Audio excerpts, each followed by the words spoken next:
सुप्रभात बच्चों। कैसा चल रहा है आप लोगों का पढ़ाई इस कोरोना काल में? कमेंट में लिखें, क्योंकि इस कोरोना काल में हम लोगों के बीच बहुत बड़ी चुनौती है कि हम लोग इस महामारी के बीच भी मेहनत कर रहे हैं और अवश्य करना ही चाहिए, क्योंकि आपका जो लक्ष्य है उस लक्ष्य को पाने के लिए आपको दिन रात मेहनत करना ही पड़ेगा। चाहे कुछ भी आ जाए, आंधी तूफान कुछ भी आ जाए, अपने लक्ष्य पर नजर टिकाए रखे बच्चे, क्योंकि जीवन में संघर्ष अति आवश्यक है। जब संघर्ष नहीं हो, तकलीफ नहीं हो, तब जिंदगी जीने में मजा क्या आएगा। इसीलिए बच्चों, आपको संघर्ष करना है। इस कोविड-19 कोरोना काल में हमको उससे लड़ना भी है। अगर संघर्ष नहीं करेंगे तो हम लोग हार जाएंगे इस कोरोना से, इसलिए संघर्ष करना जरूरी है। और हम लोग देखे भी है कि इस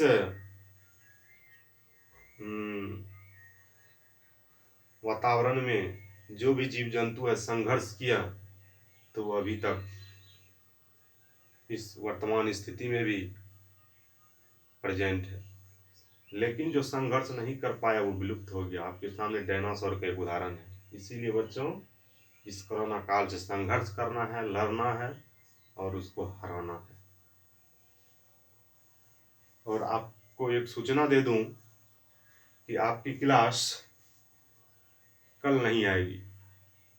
कल उन बच्चों का क्लास आएंगे, आपके छोटे भाई बहन, वो नन्हे मुन्ने बच्चे का कंप्लेन आया कि सर, हम लोग के प्रति आपका रवैया अच्छा नहीं है। मतलब कहने का ये है कि उनका कहना था कि हम लोग को आप नहीं पढ़ाना चाहते हैं। इसीलिए बच्चों, कल 9th वाले का क्लास लिया जाएगा। इसलिए जो भी 9th के बच्चे हैं सबको सूचित कर देंगे। और एक विशेष बात यह है कि आप सभी बच्चे चैनल को सब्सक्राइब कर लेंगे।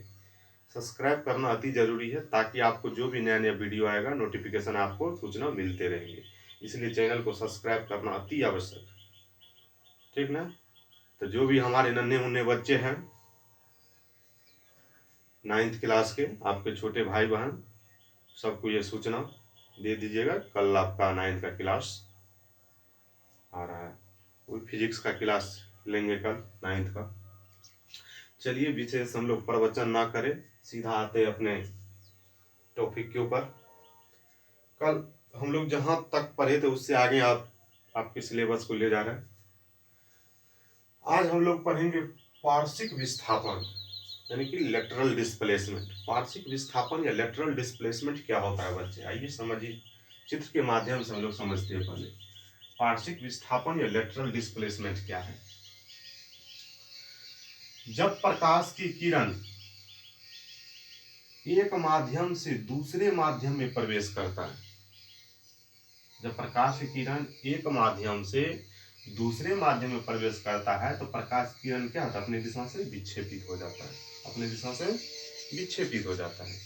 तो उसी से संबंधित हम लोग चर्चा करेंगे पार्श्विक विस्थापन क्या है। तो देखिए, यह आपतित किरण, आने वाली किरण को आपतित किरण, आपतित किरण की मूल पथ, ये उसका अपना मूल पथ है, इधर विक्षेपित नहीं होता, ये सीधा जाता प्रकाश की किरण। तो यह आपतित किरण की मूल पथ और निर्गत किरण, निर्गत मतलब हुआ बाहर निकलने वाली किरण, यह आपतित किरण की मूल पथ और निर्गत किरण, निर्गत किरण मतलब जो किरण बाहर निकल गया, क्योंकि इधर भी हवा है इधर भी हवा है, बीच में एक ग्लास है।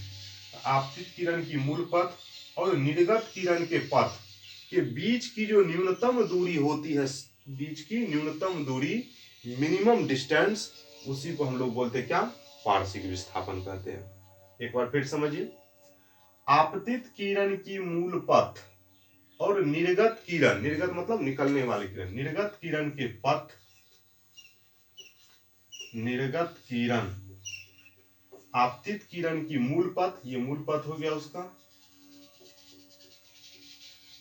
आपतित किरण की मूल पथ, मूल पथ मतलब जाता तो इस पथ से ही ये सीधा निकलता, तो यही होता है उसका मूल पथ। आपतित किरण की मूल पथ और निर्गत किरण, निकलने वाली किरण, निर्गत किरण के पथ मतलब रास्ते, इन दोनों के रास्तों के बीच का जो न्यूनतम दूरी है, न्यूनतम दूरी, उसी को बोलेंगे पार्श्विक विस्थापन। वो दूरी यहाँ भी वही रहेगा, यहाँ भी वही रहेगा, यहाँ भी कहीं भी ले जाएंगे तो ये समांतर रेखाओं के बीच की दूरी सभी जगह एक समान रहेंगे। ठीक ना। चलिए, तो आपको परिभाषा लिखा हुआ है सुस्पष्ट भाषा में, वो आप बोर्ड पर से उतार लेंगे, क्वालिटी बढ़ा करके। आपको अगर दिखने में दिक्कत होगा तो क्वालिटी बढ़ा लेंगे, चर्चा हम लोग कर लिए थे इसके बारे में।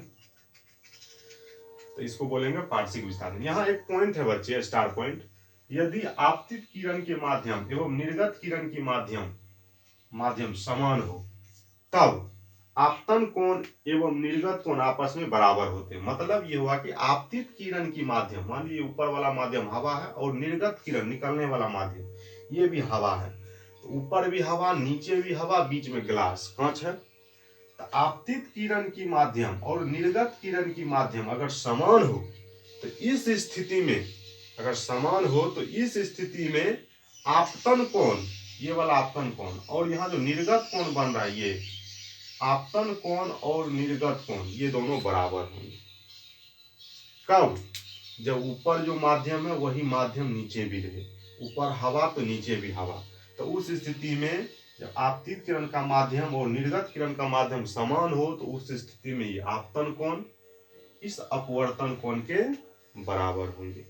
और कंडीशन बराबर तो होंगे ही, साथ साथ ये दोनों आपतित किरण का मूल पथ और निर्गत किरण का पथ जो है ये एक दूसरे के समांतर भी होंगे। आपतन कोण अपवर्तन कोण भी बराबर होंगे, साथ साथ ये दोनों समांतर होंगे। कब? जब ये माध्यम और ये माध्यम समान होता हो। एक बात और है, जब ये दोनों माध्यम समान हो तो बीच में अगर जितना भी माध्यम आएगा, यानी कि बीच में कुछ भी माध्यम आ जाए, लेकिन पहले वाले माध्यम और नीचे वाले माध्यम अगर दोनों माध्यम समान हो जाए तो इस स्थिति में क्या होगा, सभी माध्यम के अपवर्तनांक का गुणनफल हमेशा एक आएगा। सभी माध्यम के अपवर्तनांक का गुणनफल, ऊपर हवा है, बीच में गिलास है, अगर इसके साथ और पानी रहता फिर नीचे हवा रहता, तो इस स्थिति में दिए गए सभी माध्यमों का गुणनफल हमेशा एक होता। आपके स्टार पॉइंट में वही बात समझाया गया। ठीक, चलिए आगे बढ़ते हैं हम लोग। क्रांति कोण, क्रिटिकल एंगल। क्रांति कोण क्या होता है देखिए, क्रांति कोण जब प्रकाश, ध्यान सुनिए, क्रांति कोण की घटना तब होगा जब प्रकाश से किरण सघन माध्यम से विरल माध्यम में जाएगा। हम लोग सघन माध्यम विरल माध्यम पिछले क्लास में पढ़ लिए हैं। जिन बच्चों को सघन विरल में दिक्कत है तो वो पीछे वाले क्लास को देखें, आपके प्ले लिस्ट में टोटल क्लास दिया हुआ है वहां। आइए, क्रांति कोण की घटना जब भी होगा तब प्रकाश की किरण सघन से विरल में जाएगा। तो ये कांच है तो ये सघन माध्यम, ये हवा है तो ये विरल माध्यम, ये आपका सघन माध्यम है, ये आपका विरल माध्यम है। ठीक, जब प्रकाश की किरण सघन से विरल माध्यम में जाए, यहाँ देखिए हमारे कलम मार्कर, जब प्रकाश की किरण सघन माध्यम से विरल माध्यम में जाती है, सघन से विरल में, तब बताए थे केस, जब प्रकाश की किरण सघन से विरल माध्यम में प्रवेश करती है तब अपवर्तित किरण इस अभिलंब से दूर भाग रही है। ये अभिलंब है, इससे दूर भाग रही है, इसको जाना चाहिए सीधा, लेकिन अभिलंब से दूर भाग रहा है। जब प्रकाश किरण किस माध्यम से किस में, जब सघन से विरल में जाएगा तब अपवर्तित किरण अभिलंब से दूर भागेगा। लेकिन यदि इसको थोड़ा और बढ़ा देते, इधर की ओर थोड़ा बढ़ा देते, तो इसको थोड़ा बढ़ा दिए, जब इसको थोड़ा बढ़ा दिया तब यहां से प्रकाश किरण को सघन से विरल में भेजे, तब क्या देखे हम लोग, ये किरण और इधर की ओर झुका, तो झुकने के बाद इस सतह पर आ गया। तो सतह पर आने का मतलब हुआ कि इसके बीच में 90 डिग्री का कोण बन गया। कितना डिग्री का कोण? 90 डिग्री का। अब परिभाषा समझिए, जब प्रकाश की किरण सघन माध्यम से विरल माध्यम में प्रवेश करता है तब यदि अपवर्तन कोण का मान 90 डिग्री हो जाए, अपवर्तन कोण का मान 90 डिग्री हो जाए, तब इसके सम्मुख बने तो ये कोण है, तब इसके सामने बने इस कोण को बोलेंगे क्रांति कोण। कब बोलेंगे? जब प्रकाश की किरण सघन माध्यम से विरल माध्यम में जाता है तब अपवर्तन कोण का मान 90 डिग्री हो जाए, अपवर्तन कोण का मान 90 डिग्री हो जाए, इस कोण का मान अगर 90 डिग्री हो जाए अपवर्तन कोण का मान, तब इसके सम्मुख बने इस आपतन कोण को बोलेंगे क्रांति कोण। और क्रांति कोण को सी से सूचित करते हैं। क्रांति कोण को किसे सूचित करते हैं? सी से। वही चीज आपके सामने लिखे हम लोग, इसे सी सूचित करते हैं।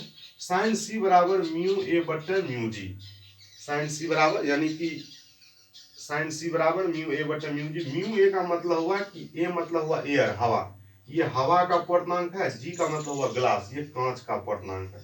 ये कैसे आया बच्चों? यहाँ जो है स्नेल के नियम का पालन करके हम लोग इस डाटा को लाए। आपको सिर्फ ध्यान में रखना है कि साइन सी बराबर म्यू ए बटे म्यू जी होता है, या तो ये ध्यान में रखिए या नहीं तो साइन सी बराबर बटे म्यू होता है, ध्यान ये रखना है। यानी कि क्रांति कोण जो है माध्यम के अपवर्तनांक के व्युत्क्रम के समानुपाती होता है। आइए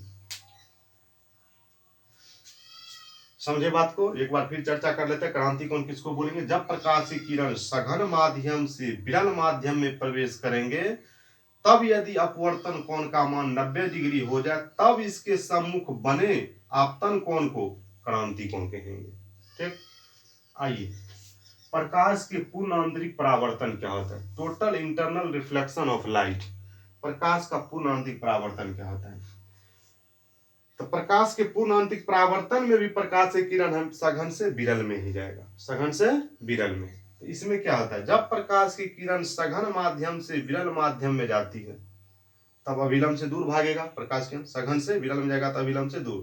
तो यहाँ देखिए, जब क्रांति कोण को थोड़ा बढ़ा देते हैं, यहां से यहां तक आपका क्रांति कोण है, इसलिए क्रांति कोण है कि यहाँ प्रकाश की किरण को जैसे ही भेजे है तो यहाँ देखिए इसके सतह पा गया, इस स्थिति में यहाँ 90 डिग्री का कोण बना। तो जब 90 डिग्री का कोण बने तो इसके संगत बने आपतन कोण को हम लोग क्रांति कोण कहते हैं। ठीक, उस स्थिति में देखिए हम जब क्रांति कोण को थोड़ा बढ़ा देते हैं, इसको थोड़ा बढ़ा देते हैं, तो जैसे ही क्रांति कोण को बढ़ाते हैं तो यहाँ प्रकाश किरण आया, अब इस पर नहीं आकर के ये पुनः अपने ही माध्यम में लौट गया। मान लीजिए अगर ये ग्लास है तो प्रकाश किरण ग्लास से गया, ग्लास में ही लौट गया। तो यहाँ ये चीज हम लोग सीखे कि जब प्रकाश की किरण जब क्रांति कोण को बढ़ा दिया जाए, क्रांति कोण के मान को बढ़ा दिया जाए, जब क्रांति कोण को बढ़ा दिया जाता है तब यहाँ क्या आता है? प्रकाश पुनः अपने ही माध्यम में प्रकाश के परावर्तन के नियम का पालन करते हुए अपने ही माध्यम में लौट जाता है। यहाँ प्रकाश के परावर्तन के नियम का पालन कर दिया, मतलब ये हुआ प्रकाश के परावर्तन करने, ये गया अपने ही माध्यम में लौट गया, यानी कि जितना एंगल यहाँ बनाएगा उतना एंगल इधर भी बनाएगा। तो यहां से हम लोग ये सीखे, जब आपतन कोण का मान, आपतन कोण आपका ये है, आपतन कोण ये है, इसका मान अगर ये क्रांति कोण भी है, ये इसलिए क्रांति कोण है क्योंकि इधर 90 डिग्री बन रहा है, तो इसके संगत इस कोण को क्रांति कोण बोलेंगे। जब आपतन कोण के जब क्रांति कोण के मान को थोड़ा बढ़ा देते हैं तब प्रकाश जो है प्रकाश के परावर्तन के नियम का पालन करते हुए वो अपवर्तित किरण पुनः अपने ही माध्यम में प्रकाश के परावर्तन के नियम का पालन करते हुए लौट जाते हैं। तो लौटने की इसी घटना को प्रकाश का पूर्णांतिक परावर्तन कहते हैं। आपको वो चीज लिखा हुआ है, जब आपतन कोण का मान क्रांति कोण से बड़ा है, आपतन कोण का मान क्रांति कोण से, इस आपतन कोण का मान क्रांति कोण से बड़ा हो, तो क्रांति कोण मेरा ये है लेकिन इससे बढ़ा दिए, तो जब आपतन कोण का मान क्रांति कोण से बड़ा हो तब अपवर्तित किरण अपने ही पूर्व माध्यम में, अपवर्तित किरण जो अपने ही पूर्व माध्यम में, ग्लास से गया तो ग्लास में ही आ गया, तो अपने ही पूर्व माध्यम में प्रकाश के परावर्तन के नियम का पालन करते हुए, प्रकाश के परावर्तन का नियम है कि आपतन कोण परावर्तन कोण के बराबर होता है, तो प्रकाश के परावर्तन के नियम का पालन करते हुए अपने ही पूर्व माध्यम में लौट जाता है। तो लौटने की इसी घटना को प्रकाश का पूर्णांतरिक परावर्तन कहेंगे। इसका अच्छा उदाहरण है आपके सामने, हीरा का चमकना, मरीचिका या मृग तृष्णा का बनना, कांच में आई दरार का चमकना, पानी के बुलबुले का चमकना, ये सब इसका उदाहरण है। यानी कि हीरा का चमकना, तो हीरा भी चमकता है प्रकाश के पूर्णांतिक परावर्तन के कारण। उसके बाद आपका मरीचिका या मृग तृष्णा का बनना। मरीचिका या मृग तृष्णा का बनना मतलब हम लोग प्रकाश के अपवर्तन का भी उदाहरण पढ़े थे, वो भी उसमें भी उदाहरण ये आएगा, इसमें भी उदाहरण ये आएगा। ठीक, वो भी घटना होता है, साथ साथ ये भी घटना होता है, प्रकाश का पूर्णांतिक परावर्तन का भी घटना होता है। मरीचिका का मतलब हुआ, मान लीजिए आप कहीं, मान लीजिए कोई 4 लेन, उस पर आप मान लीजिए 4 व्हीलर से जा रहे हैं, 4 लाइन पर 4 व्हीलर से आप जा रहे हैं, तो अगर आप उसमें देखिएगा दूर आपको दिखाई देगा कि सड़क पर पानी नजर आ रहा है, लेकिन जैसे पा जाइएगा तो आपको फिर सूखा नजर आएगा, फिर नजदीक, फिर कुछ आगे देखिएगा तो फिर आपको पानी नजर आएगा। तो वो पानी रहता नहीं है, लेकिन वह होता है कि एक प्रकाश के पूर्णांतिक परावर्तन का घटना देखने को मिलता है। ठीक, तो आपका सबसे अच्छा उदाहरण हीरा का चमकना। जब हीरा का चमकना है तो हीरा से संबंधित एक क्वेश्चन आपको आता है एग्जाम में कि हीरा का अपवर्तनांक कितना होता है। तो हीरा का अपवर्तनांक होता है कितना बच्चों, 2 हीरा का अपवर्तनांक होता है 2.42। ध्यान में रखेंगे बच्चों, हीरा का अपवर्तनांक 2.42 होता है। हीरा का अपवर्तनांक 2.42, वैसे आगे हम लोग पढ़ेंगे। हीरा का अपवर्तनांक 2.42 ऑब्जेक्टिव में अति इंपॉर्टेंट क्वेश्चन है ये। ठीक, 2.42 होता है। इतना ही होता है, हीरा का अपवर्तनांक होता है 2.42। इतना ही हमारे भारत का क्षेत्रफल है, विश्व के क्षेत्रफल का। भारत का क्षेत्रफल विश्व के क्षेत्रफल का कितना प्रतिशत हिस्सा है, तो इतना ही 2.42% है। और हीरा का अपवर्तनांक भी इतना है। यहाँ से 2 कंसेप्ट हम लोग क्लियर हुआ। आइए, प्रकाशीय तंतु यानी कि जिसको ऑप्टिकल फाइबर बोलते हैं। प्रकाशीय तंतु प्रकाश के पूर्ण आंतरिक परावर्तन के सिद्धांत पर कार्य करता है।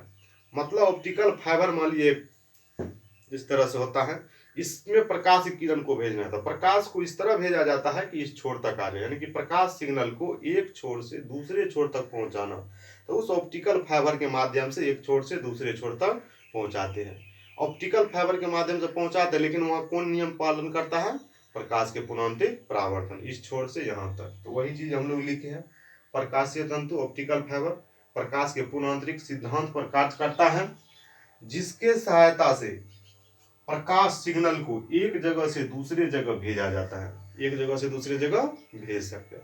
या मान लीजिए हम लोग का लेजर किरण से ऑपरेशन किया जाता है, लेजर किरण से अगर किसी का ऑपरेशन किया जाता है तो उस स्थिति में भी प्रकाश के पूर्णांतिक परावर्तन का नियम का पालन होता है। ठीक, आइए आगे। तो आपके लिए एक क्वेश्चन दिया जाएगा बनाने के लिए, इसको आप लोग बनाइएगा। क्वेश्चन ये है कि प्रकाश के पूर्णांतिक परावर्तन में किस नियम का विरोध होता है। बहुत अच्छा क्वेश्चन है। प्रकाश के पूर्ण आंतरिक परावर्तन में किस नियम का विरोध होता है। आपके सामने ऑप्शन है प्रकाश, आपके सामने ऑप्शन है परावर्तन का नियम यानी कि प्रकाश के परावर्तन का नियम, 2 में है स्नेल का नियम, सी में है दोनों, और डी में है नन। नन मतलब इनमें से कोई नहीं। तो आपके लिए क्वेश्चन हम छोड़ रहे हैं, इस क्वेश्चन का आंसर आप लोग कमेंट में अवश्य लिखिएगा। ठीक, इसका आंसर आप लोग अवश्य लिखिएगा, क्या क्वेश्चन का आंसर होगा। तो एक बार हम लोग और चर्चा कर लेते हैं, पार्श्विक विस्थापन क्या होता है। पार्श्विक विस्थापन क्या होता है समझिए, लेटरल डिस्प्लेसमेंट। आपतित किरण की मूल पथ, आपतित किरण की मूल पथ और निर्गत किरण, आपतित किरण की मूल पथ और निर्गत किरण, निकलने वाली किरण, निर्गत किरण के पथ के बीच की न्यूनतम दूरी, शॉर्टेस्ट डिस्टेंस, बीच की न्यूनतम दूरी को पार्श्विक विस्थापन बोलेंगे, जिसको डी से सूचित किया जाता है। किससे, डी से। उसके बाद एक चीज और हम लोग पढ़े कि अगर इधर भी हवा है इधर भी हवा है, अब बीच में जितना भी माध्यम है कोई दिक्कत नहीं है, इधर भी हवा इधर भी हवा, तो जब प्रकाश की किरण, जब आपतित माध्यम, ये आपतित किरण वाला माध्यम और निर्गत किरण वाला माध्यम समान हो, तो इस स्थिति में आपतन कोण का मान और अपवर्तन कोण का मान बराबर होगा। अगर यहाँ 30 डिग्री तो ये भी 30, अगर यहाँ 50 तो ये भी 50 डिग्री। साथ साथ साथ साथ क्या होगा, ये दोनों किरण यानी कि आपतित किरण का मूल पथ और निर्गत किरण का पथ क्या होगा, एक दूसरे के पैरेलल होंगे, समांतर होंगे। ठीक, एक कंडीशन और है, जब इधर भी और इधर भी दोनों माध्यम समान हो, तो उस स्थिति में दिए गए जितना माध्यम है सभी माध्यम के अपवर्तनांक का गुणनफल 1 होगा। ठीक, आइए क्रांति कोण। क्रांति कोण क्या हुआ, जब प्रकाशीय किरण, यहाँ से ऑब्जेक्टिव पूछेगा क्रांति कोण की घटना कब होती है, जब प्रकाश किरण सघन से विरल में जाता है तब, या जब विरल से सघन में आता है तब। तो वहां ध्यान में रखिएगा हमेशा ये घटना होगा जब प्रकाश किरण सघन से विरल में जाएगा तब। तो जब प्रकाशीय किरण सघन माध्यम से विरल माध्यम में जाता है तब यदि अपवर्तन कोण का मान 90 डिग्री हो जाए तब इसके सम्मुख बने आपतन कोण को क्रांति कोण कहेंगे। ठीक, आइएगा पूर्ण आंतरिक परावर्तन क्या होता है। प्रकाश के पूर्ण आंतरिक परावर्तन, total reflection of light, total internal reflection of light. जब प्रकाश की किरण सघन से विरल में जाता है तब यहां भी वही घटना होता है, लेकिन यहां क्या होता है जब आपतन कोण को क्रांति कोण से बढ़ा दिया जाए, ये क्रांति कोण है, इस कोण को क्या करते हैं, आपतन कोण को क्रांति कोण से बढ़ा देते हैं, इसको बड़ा कर देते हैं। तो जब आपतन कोण यानी क्रांति कोण को बढ़ा दिया जाए, जब क्रांति कोण को बढ़ा दिया जाए तब यहाँ क्या होता है, प्रकाश पुनः अपने ही माध्यम में प्रकाश के परावर्तन के नियम का पालन करते हुए लौट जाता है। तो लौटने की इसी घटना को प्रकाश का पुनरांतरिक परावर्तन कहते हैं। जैसे यहाँ हम लोग चर्चा किए हीरा का चमकना, दिक तृष्णा का दिखाई देना रेगिस्तान में, उसके बाद और उदाहरण हम लोग पढ़े इसमें, पानी के अंदर बुलबुले का चमकना, कोई मान ली कोई कांच है, अगर कोई कांच है तो वो चटका हुआ कांच है तो उसके अंदर जो चमक दिखाई देता है वो भी प्रकाश के पूर्णांतरिक परावर्तन के कारण ही होता है। ऑप्टिकल फाइबर के बारे में पढ़े, ऑप्टिकल फाइबर में प्रकाश संकेत को, ये प्रकाश सिग्नल को एक छोर से दूसरे छोर तक पहुंचाना है तो उसी प्रकाश के पूर्णांतरिक परावर्तन के सिद्धांत पर ही उसको भेज सकते हैं। या शरीर के अंदर मान ली लेजर किरण से ऑपरेशन किया जाता है तो वो भी प्रकाश के पूर्णांतरिक परावर्तन के सिद्धांत पर ही कार्य करता है। ठीक बच्चे, तो आपके लिए क्वेश्चन छोड़ रहे हैं जिसका आंसर आपको कमेंट में लिखना है। क्या होगा, प्रकाश के पूर्णांतरिक परावर्तन में किस नियम का विरोध होता है। पहला ऑप्शन है आपका प्रकाश का परावर्तन का नियम, दूसरा है शनेल का नियम, सी में है दोनों, डी में है इनमें से कोई नहीं। क्या आंसर होगा कमेंट में बच्चे अवश्य लिखेंगे। साथ साथ आप चैनल को सब्सक्राइब करें, सब्सक्राइब कीजिएगा तो जब जब वीडियो आएगा, जो भी वीडियो आएगा आपको स्वतः पहुंच जाएगा, इसीलिए सब्सक्राइब करना जरूरी है चैनल को, साथ साथ शेयर भी करें।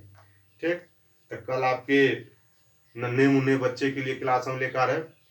आपके छोटे छोटे बच्चे भाई बहन, मेरे प्यारे बच्चों, उनका भी मन को संतुष्टि मिले, उसके भी मन में इच्छा है कि हम सर से लाइव पढ़े। तो चलिए ठीक है बच्चे, आज इतना ही रखते हैं क्लास। Thank you.